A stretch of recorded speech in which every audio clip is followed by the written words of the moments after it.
but my thought process was interfered with. But I want to just give you context that any time a member of the executive leaves this country to go to Dubai, the standard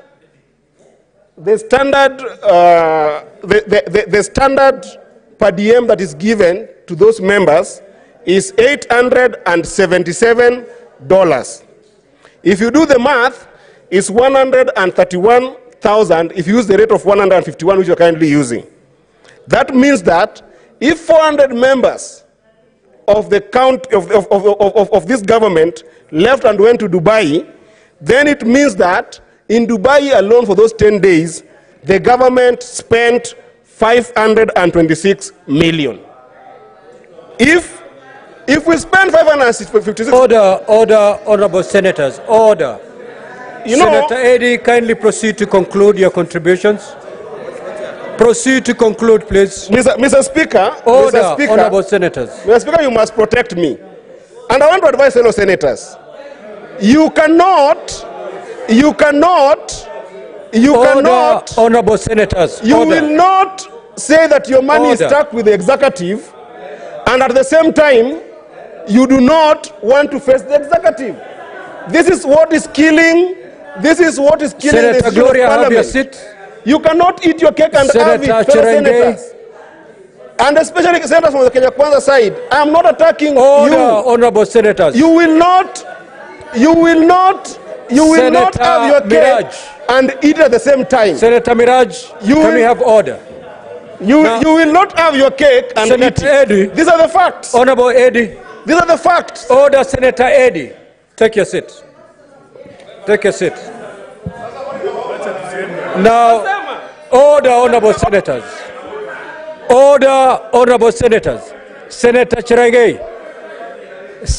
Order, honorable senators. Order, please. Order, honorable Cherengei. Take your seat. Order, honorable Eddy.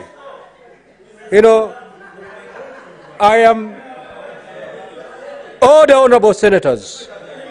Senator Methu.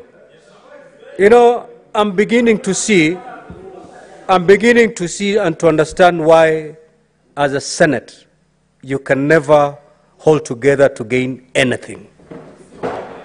If there's a moment I expected this Senate to speak with one voice, that moment was now. But if this is the way you're going to be transacting your business, you can forget it. You're so disjointed, divided. You don't come together to push for any common agenda. And therefore, honorable senators, I have given you enough time to ventilate on this matter. I've heard you. I have heard you. You have lamented enough. I have received and heard the two divergent views because it's not one view. Clearly on this matter, you don't have a common position. And therefore, we have noted this. Order, honorable senators. That point of order has already been concluded. We will take it up administratively. I'm aware that the disbursement for October to date has not been done. I'm aware that the Senate oversight has been processed. It's lying in Treasury. Honorable senators, let us proceed with the business of the day. I will take it up. I will take it up as your speaker to make sure that these disbursements... Order, honorable senators. Order.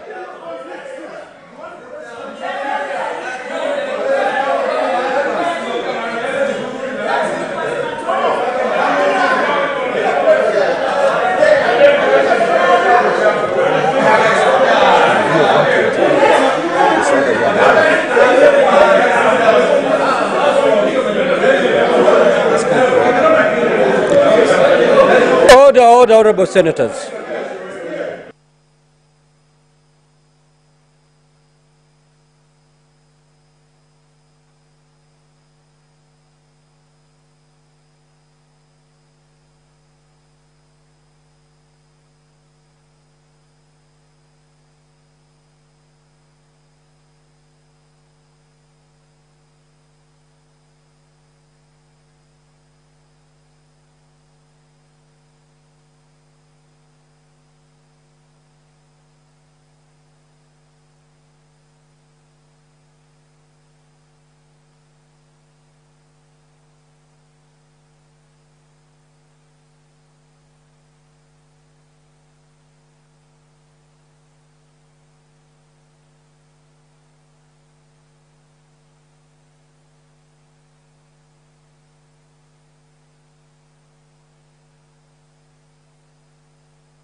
Clerk, kindly proceed to call the next order, please.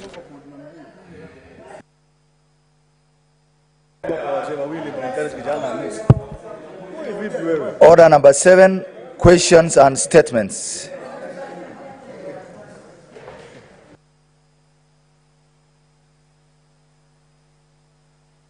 The Honorable John Methu.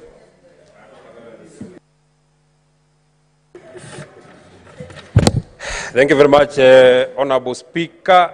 I rise pursuant to Standing Order 53.1 to seek a statement from the Standing Committee on Labour and Social Welfare regarding the termination of contracts of community scouts by the Kenya Wildlife Service, KWS.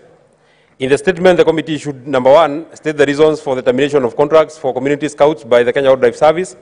Number 2, explain whether due process was followed in the termination of their contracts, stating the compensation provided to the dismissed community scouts. Number 3, elaborate the measures taken by KWS to fill the gap created by the disengagement of community scouts in order to ensure wildlife conservation is not impacted by the dismissal of scouts. Thank you very much, Mr. Speaker. Senator Professor Tom Ojenda, that statement is dropped. Nani? Senator Betty Montet.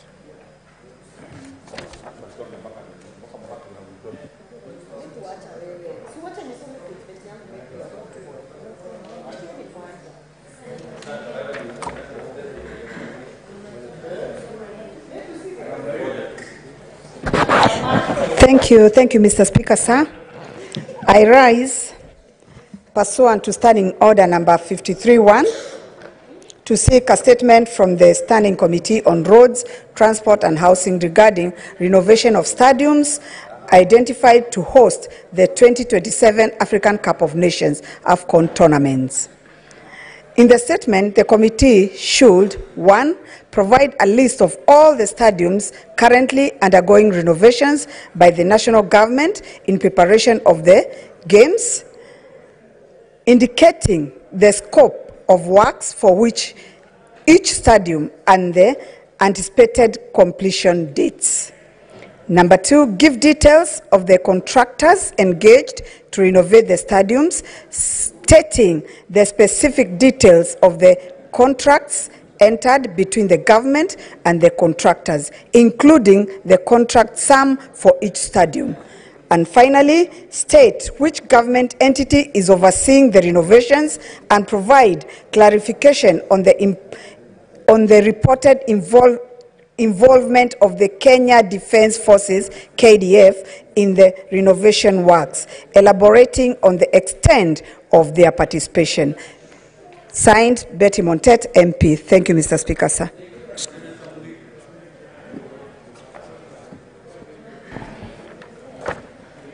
Thank you, Mr. Speaker.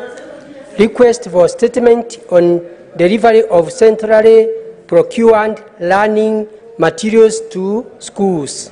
Mr. Speaker, sir, I rise pursuant to Standing Order 53.1 to check a statement from the Standing Committee on Education regarding last mile delivery to schools premises of textbooks and other tuition materials that are centrally procured by the Ministry of Education under the Free Primary Education and Free... What is the point of order, Senator Chirenge? The secondary school program... Senator Mundigi, what is the point of order, Senator Chirenge?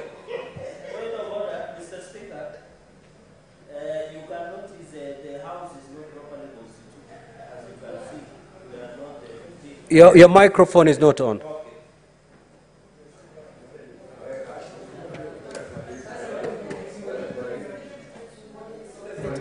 Mr. Speaker, looking at the standing orders, we are not properly constituted, Mr. Speaker, and therefore I recall you to check.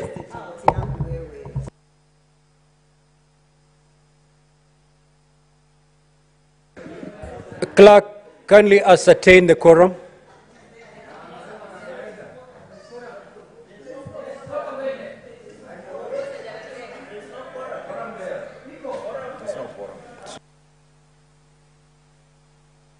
Sergeant at Arms, kindly ring the quorum bell for 10 minutes.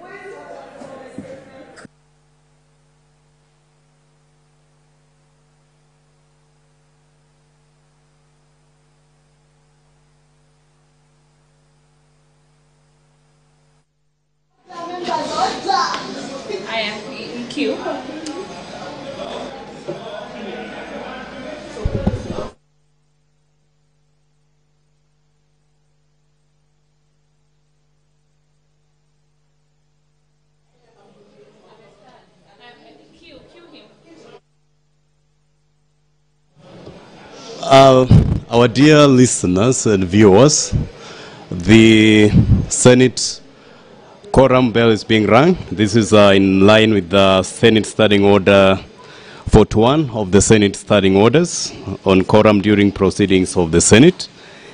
And that Standing Order provides that if at any time in the course of the proceedings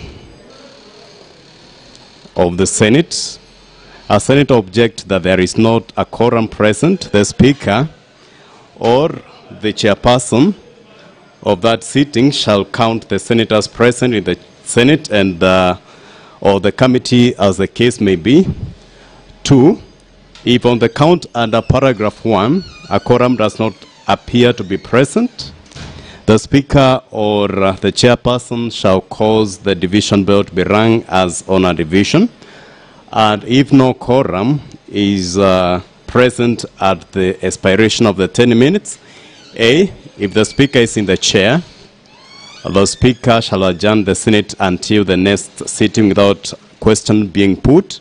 Or if the Senate is in the committee, the chairperson shall leave and report that fact to the Speaker, and the Speaker shall adjourn the Senate until the next sitting without question being put.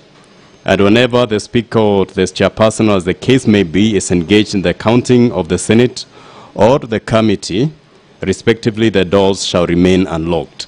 And this procedure has just taken a process where the committee, where the quorum bell now is being rung to have the members of the Senate raise quorum for continuation of the Senate sittings for today's afternoon. And earlier on, the Senate the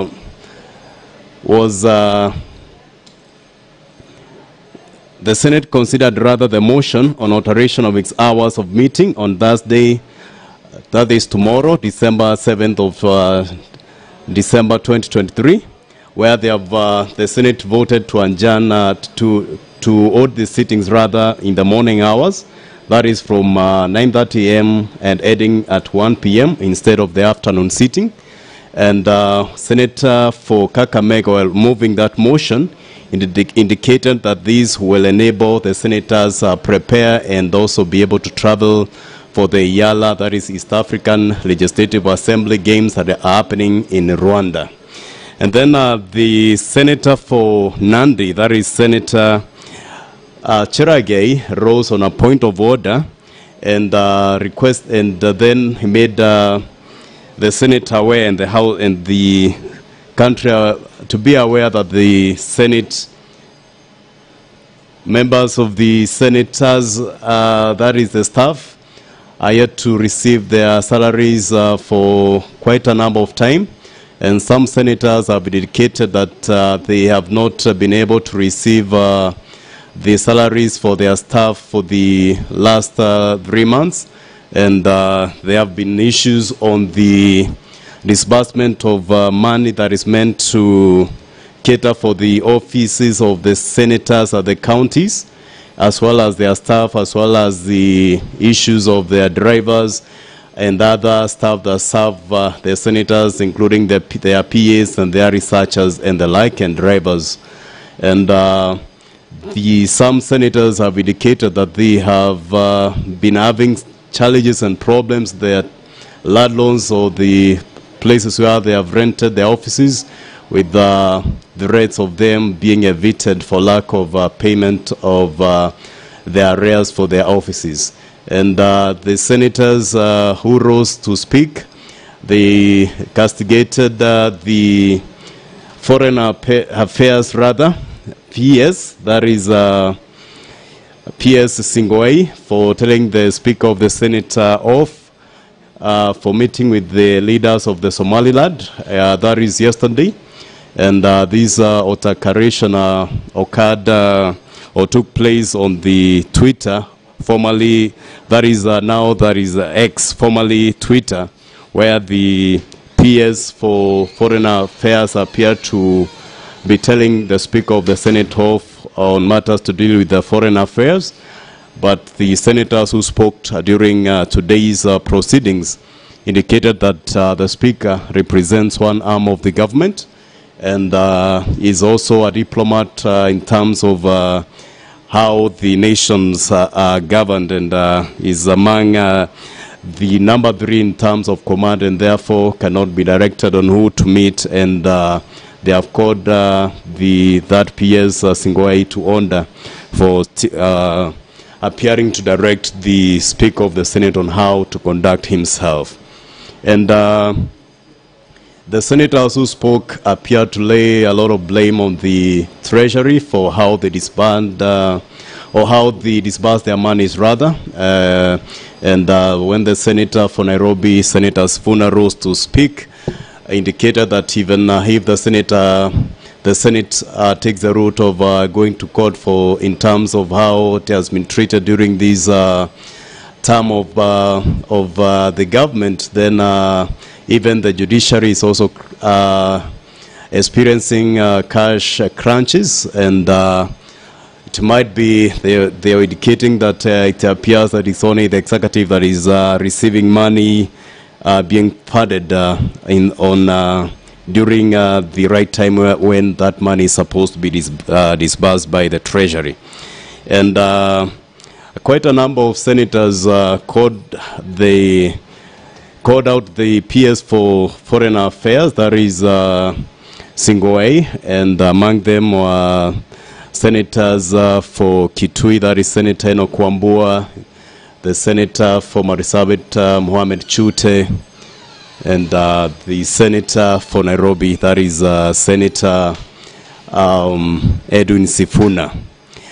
And after that, senators walked out, and now the senator for Nandi came back to the Senate and then made the Speaker of the Senate rather aware that there was no quorum. And this is why now the bell is being rung to see if they can achieve quorum to transact their business for today. And as we had indicated earlier, during the commencement of these sittings, in our earlier commentary, there is a bill that was to be read a second time today, and that is the Real Estate Regulation Bill that is sponsored by Senator Chesang, the senator for Kericho, not Kericho, rather for Trans Nzoia, I beg your pardon. And the key objective reasons for this bill is that it seeks to put in place mechanisms for regulation of the real estate agents and real estate project in Kenya.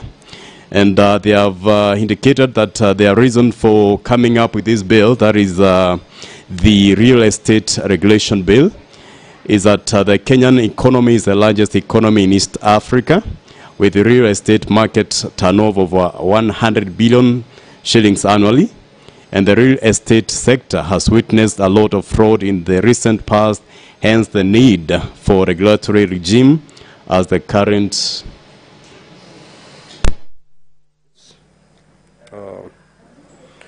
let us be upstanding.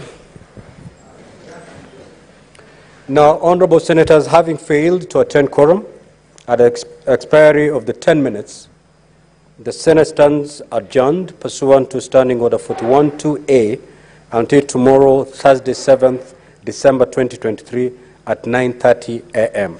I repeat, at 9:30 a.m. in the morning tomorrow.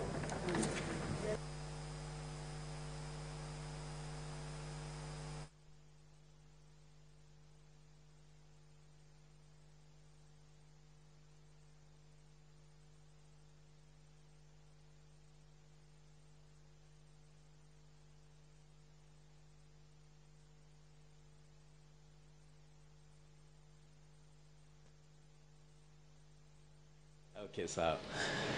The Senate has adjourned its sittings for today, and this is in line with